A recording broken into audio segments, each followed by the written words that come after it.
हिंदू धर्म में तुलसी के पौधे को बहुत ही पवित्र पौधा माना जाता है। इस पौधे में साक्षात भगवान विष्णु और लक्ष्मी का वास होता है। भगवान विष्णु तुलसी पत्र के बिना किसी भी प्रकार का भोग स्वीकार नहीं करते हैं।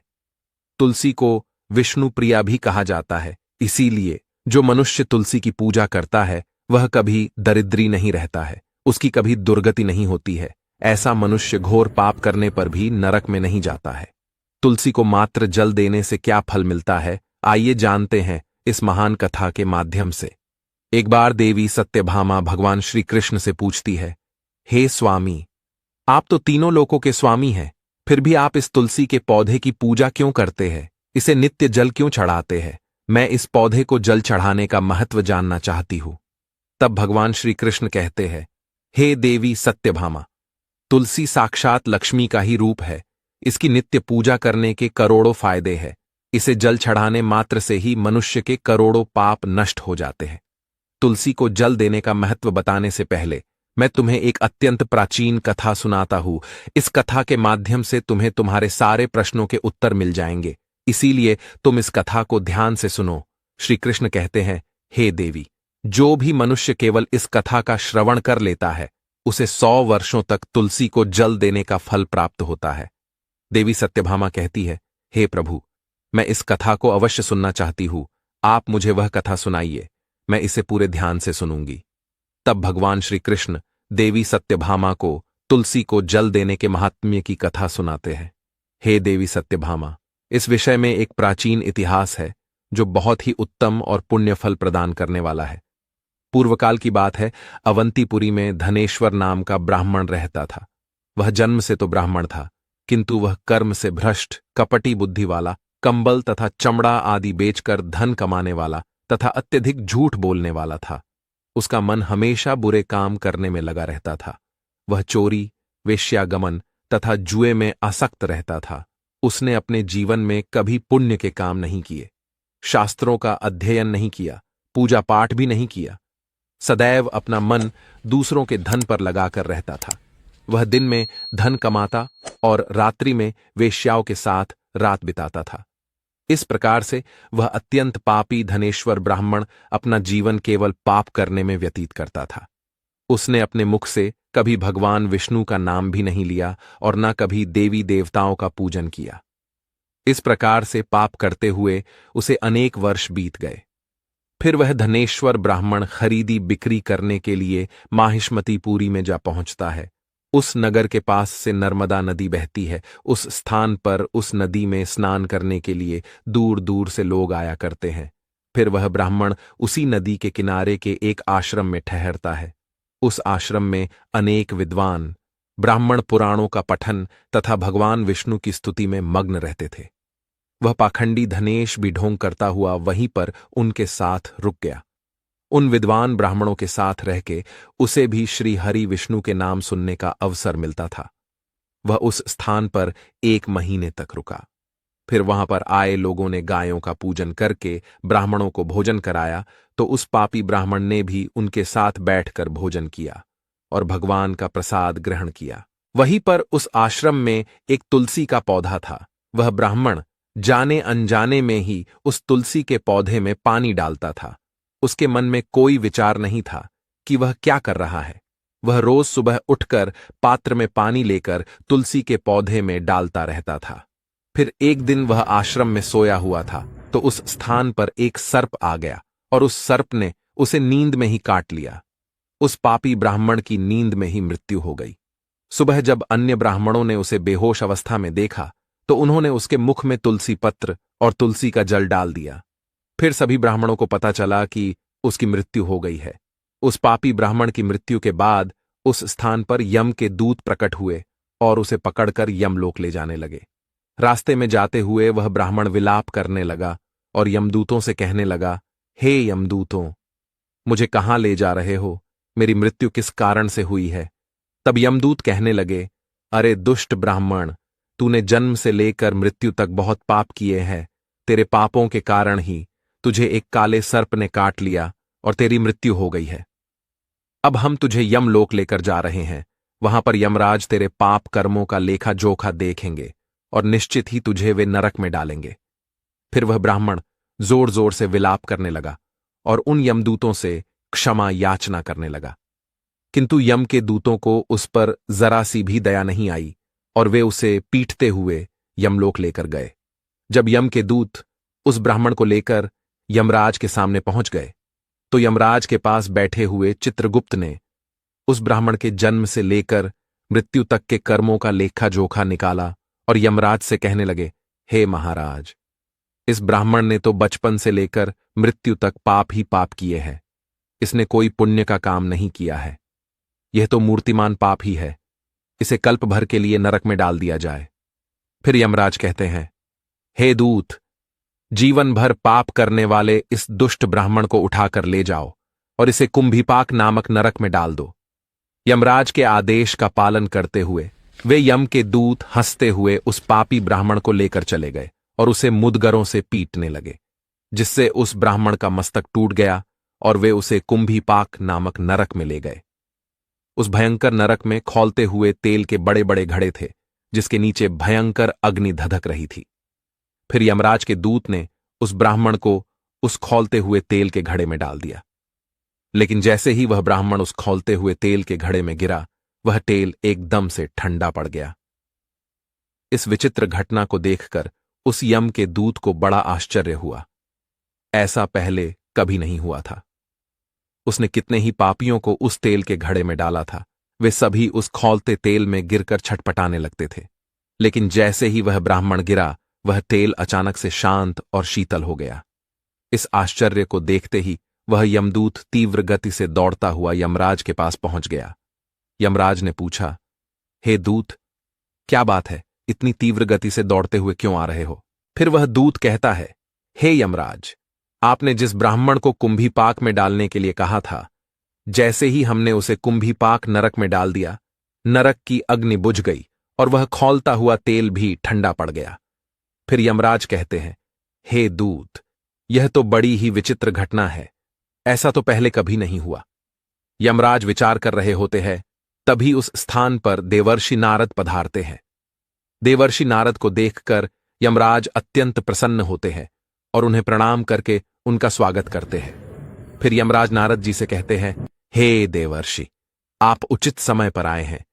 हमने आज एक अत्यंत पापी ब्राह्मण को कुंभीपाक नरक में गिराया है, किंतु उसके गिरते ही नरक की अग्नि ठंडी पड़ चुकी है और खौलता हुआ तेल भी शीतल बन गया है। तब देवर्षि नारद यमराज से कहने लगते हैं, हे धर्मराज, आपने जिस ब्राह्मण को कुंभीपाक नरक में डाला है, वह नरक में डालने योग्य नहीं है, क्योंकि इस ब्राह्मण के द्वारा अनजाने में ही ऐसा कर्म हो गया है जो नरक का नाश करने वाला है। जो मनुष्य पुण्य करने वाले लोगों के साथ रहता है, उसे उनके पुण्य का भाग अवश्य मिलता है, और यह ब्राह्मण तो 1 महीने तक भगवान विष्णु के भक्तों के साथ रहा है। इस ब्राह्मण में आश्रम में रहते हुए नित्य तुलसी को जल अर्पण किया है, इसीलिए यह बहुत बड़ा पुण्यवान बन गया है। इसके समस्त पाप नष्ट हो गए हैं। यह ब्राह्मण अब विश्वलोक जाने का अधिकारी बन गया है। इस ब्राह्मण ने अनजाने में ही इतना पुण्य कमाया है जो जन्म जन्मांतरों में मनुष्यों को प्राप्त नहीं होता है। इसीलिए आप इसे नरक में न पकाओ। इस ब्राह्मण के पापों के लिए इसे केवल इतना दंड दो, इसे नरक लोक का दर्शन कराओ। देवर्षि की बात सुनकर यमराज अत्यंत प्रसन्न होते हैं और ब्राह्मण को कुंभीपाक नरक से निकालकर लाते हैं और अपने दूतों से कहते हैं, हे दूत, इस ब्राह्मण महात्मा को ले जाओ और संपूर्ण नरकों का दर्शन कराओ। फिर यम के दूत उस ब्राह्मण को ले जाते हैं और संपूर्ण नरकों का दर्शन कराने लगते हैं।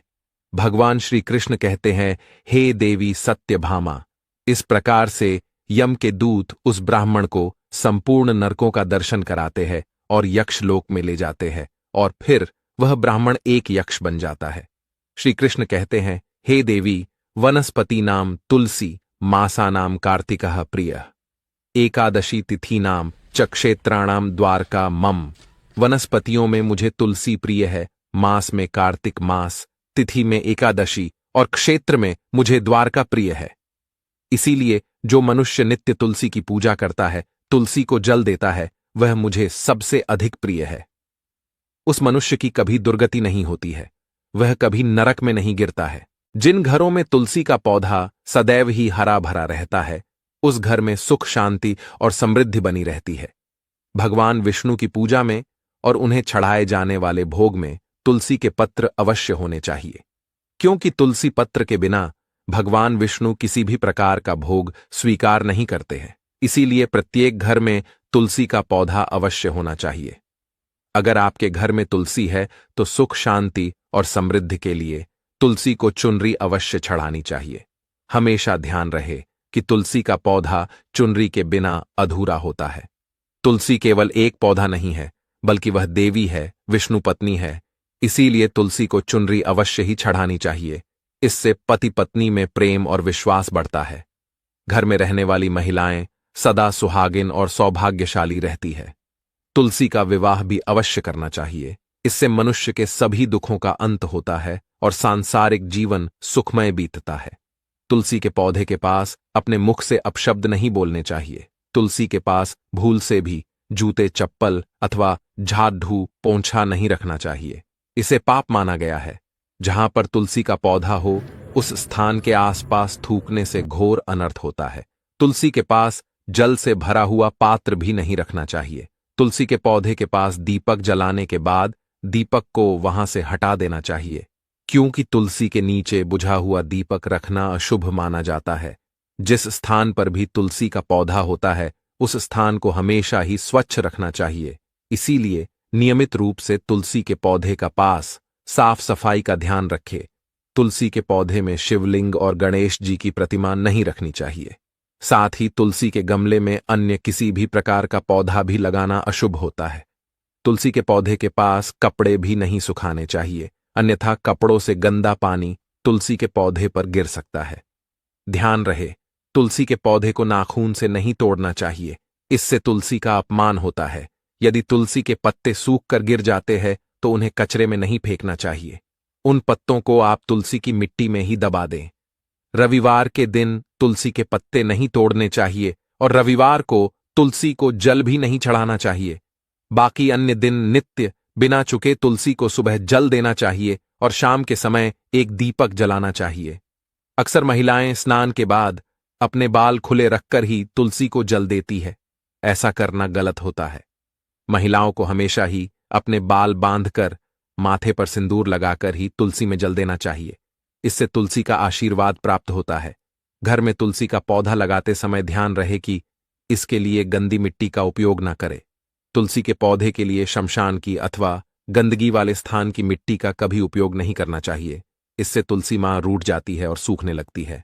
तुलसी का पौधा कभी गंदे स्थान पर नहीं लगाना चाहिए, जैसे नाली अथवा बाथरूम के पास तुलसी का पौधा कभी नहीं रखना चाहिए, अन्यथा गंदा पानी तुलसी के पौधे में गिर सकता है, जो बहुत ही अशुभ माना गया है। घर में तुलसी का पौधा कभी सूखना नहीं चाहिए। शास्त्रों में ऐसी मान्यता है कि तुलसी का पौधा सूखना अकाल मृत्यु की सूचना देता है। घर में तुलसी का पौधा सूख जाए तो घर की सुख समृद्धि खत्म हो जाती है। सूखी हुई तुलसी में मां लक्ष्मी का वास नहीं होता है। शास्त्रों के अनुसार मासिक धर्म के दौरान महिलाओं को तुलसी के पौधे में पानी नहीं डालना चाहिए और तुलसी को स्पर्श करना भी वर्जित है। तुलसी को बिना स्नान किए जल नहीं देना चाहिए और पैरों में चप्पल आदि पहनकर भी तुलसी को जल ना दे। तुलसी को जल देते समय ध्यान रहे कि वह जल आपके पैरों पर ना पड़े। इससे तुलसी का अपमान होता है। श्री कृष्ण कहते हैं, नित्य तुलसी के दर्शन से मनुष्य को स्वर्ग की प्राप्ति होती है और तुलसी पत्र के सेवन से उसके सभी पाप नष्ट हो जाते हैं। तुलसी का पौधा हमेशा ही घर के सामने लगाना चाहिए। इसे पूर्व अथवा उत्तर दिशा में लगाना सबसे अधिक शुभ होता है। तुलसी के पास मरुस्थलीय पौधे रखना बेहद अशुभ माना जाता है। ऐसे पौधों से नकारात्मक ऊर्जा निकलती है। शास्त्रों में कहा गया है, जिन पौधों से हरी भरी कलियों की उत्पत्ति ना हो, उसके स्थान पर कांटे निकलते हो, तो ऐसे पौधों को तुलसी के पास कभी रखना नहीं चाहिए। शास्त्रों में केले के पौधे का विशेष महत्व बताया गया है। अगर तुलसी के पास केले का पेड़ लगा देते हैं तो कई गुना अधिक लाभ प्राप्त होंगे। केले के पेड़ में भगवान विष्णु का वास होता है। इसे तुलसी के पास लगाने से घर में सुख समृद्धि आती है। तुलसी के पौधे में शालिग्राम भी अवश्य रखना चाहिए। तुलसी के गमले में शालिग्राम रखने से तुलसी का और भी अधिक शुभ प्रभाव आपको देखने को मिलेगा। शालिग्राम भगवान विष्णु का निराकार रूप माना जाता है। यह काले रंग का पत्थर होता है, जिसे विलक्षण और मूल्यवान माना गया है। इसे अगर तुलसी के गमले में रखेंगे तो आपके घर से संपूर्ण नकारात्मक ऊर्जा नष्ट हो जाएगी। घर में केवल एक ही शालिग्राम की पूजा करनी चाहिए। पुराणों में कहा गया है, भगवान विष्णु की मूर्ति से कई ज्यादा उत्तम होता है शालिग्राम की पूजा करना। शालिग्राम को चंदन लगाकर उस पर एक तुलसी का पत्ता रखना चाहिए। प्रतिदिन शालिग्राम को पंचामृत से स्नान कराना चाहिए। ऐसा करने से सभी जन्मों के पाप नष्ट होते हैं। शालिग्राम सकारात्मकता और सात्विकता का प्रतीक होता है। तो दोस्तों, इस प्रकार से भगवान श्री कृष्ण ने देवी सत्यभामा को तुलसी के पौधे को जल देने का महत्व बताया है और घर में तुलसी का पौधा लगाने के नियम बताए हैं। आपको यह कथा कैसी लगी कमेंट करके जरूर बताएं। जानकारी अच्छी लगी तो वीडियो को लाइक जरूर करें। साथ ही कमेंट में जय श्री कृष्ण और जय मां तुलसी जरूर लिखें। आपसे विनती है कि आप इस चैनल को सब्सक्राइब जरूर करें ताकि ऐसी ही आध्यात्मिक जानकारी आपको प्राप्त हो।